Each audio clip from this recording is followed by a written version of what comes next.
Assalamualaikum warahmatullahi wabarakatuh. Nama saya Muhammad Daniel dari kelas Rek A MGT 3. Saya akan menjelaskan tentang organisasi dan manajemen. Organisasi adalah sekelompok orang yang bekerja sama dalam struktur dan organisasi tertentu dalam mencapai serangkaian tujuan tertentu. Organisasi terbagi dua, yaitu profit oriented dan organisasi non-profit. Yang membedakan adalah tujuan dari organisasi tersebut. Ada yang bertujuan mencari keuntungan secara finansial dan tidak mencari keuntungan secara finansial. Manajemen adalah sebuah proses yang dilakukan untuk mewujudkan tujuan organisasi melalui rangkaian kegiatan berupa perencanaan, perorganisasian, pengarahan, dan pengendalian orang-orang serta sumber daya organisasi lainnya. Sumber daya organisasi yaitu sumber daya manusia, sumber daya informasi, sumber daya fisik, sumber daya keuangan, dan sumber daya alam. Mengapa manajemen dibutuhkan? Yang pertama, untuk mencapai tujuan organisasi. Yang kedua, untuk menjaga keseimbangan di antara tujuan-tujuan yang saling bertentangan. Dan yang ketiga, untuk mencapai efisiensi dan efektivitas. Fungsi-fungsi manajemen yaitu perencanaan atau planning, pengorganisasian atau organizing, pengimplementasian atau directing, dan pengendalian atau controlling. Fungsi operasional dari manajemen SDM. Penerapan manajemen berdasarkan fungsinya untuk memperoleh SDM terbaik bagi bisnis. Manajemen pemasaran pada intinya berusaha untuk mengidentifikasi apa yang dibutuhkan oleh konsumen. Manajemen keuangan berdasarkan fungsinya yang memastikan bahwa kegiatan bisnis yang dijalankan mampu mencapai tujuan secara ekonomis yang diukur berdasarkan profit. Manajemen produksi atau operasional. Fungsinya untuk menghasilkan dan memastikan produk sesuai standar yang ditetapkan dengan teknik produksi yang seefisien mungkin. Sejarah ilmu manajemen.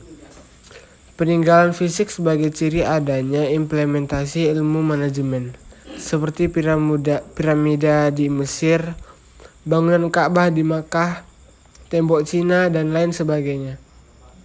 Peninggalan fisik tersebut menggambarkan adanya aktivitas yang teratur dan bertahap di masa lalu yang saat ini dinamakan manajemen.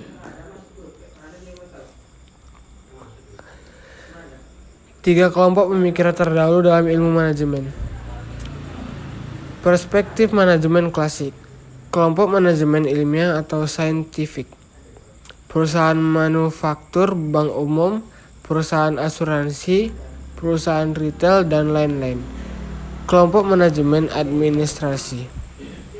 Perspektif manajemen perilaku. Studi Hawthorne. Teori relasi manusia, teori perilaku kontemporer. Perspektif manajemen kuantitatif.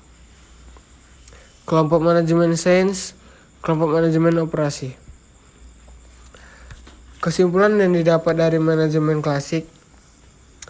Kontribusi manajemen klasik yaitu spesialisasi pekerjaan, studi mengenai masa dan beban kerja, metode ilmiah dalam manajemen. Dikenalnya fungsi-fungsi manajemen, prosedur, dan birokrasi. Keterbatasan manajemen klasik. Kurang memperhatikan aspek kemanusiaan dari pekerja seperti motif, tujuan, perilaku, dan lain sebagainya. Peran manajer dalam organisasi. Manajer adalah subjek dari kegiatan manajemen, merupakan orang yang melakukan kegiatan manajemen. Individu yang bertanggung jawab secara langsung untuk memastikan kegiatan dalam sebuah organisasi dijalankan bersama anggota dari organisasi. Apa yang dilakukan manajer? Manajer bekerja dengan dan melalui orang lain. Manajer memadukan dan menyeimbangkan tujuan-tujuan yang saling bertentangan dan menetapkan prioritas-prioritas. Manajer bertanggung jawab dan mempertanggungjawabkan. Manajer harus berpikir secara analisis dan konseptual. Tingkatan-tingkatan dalam manajemen. Yang pertama, manajemen tingkat puncak. Biasanya terdiri dari direktur utama, presiden, direktur, atau wakil direktur. Yang kedua, manajemen tingkat menengah. Terdiri dari para manajer, kepala divisi atau departemen, atau kepala cabang. 3. Manajemen supervisi. Biasanya terdiri dari tenaga kerja tingkat bawah seperti buruh, pekerjaan bangunan, dan lain-lain. Sekian dari saya.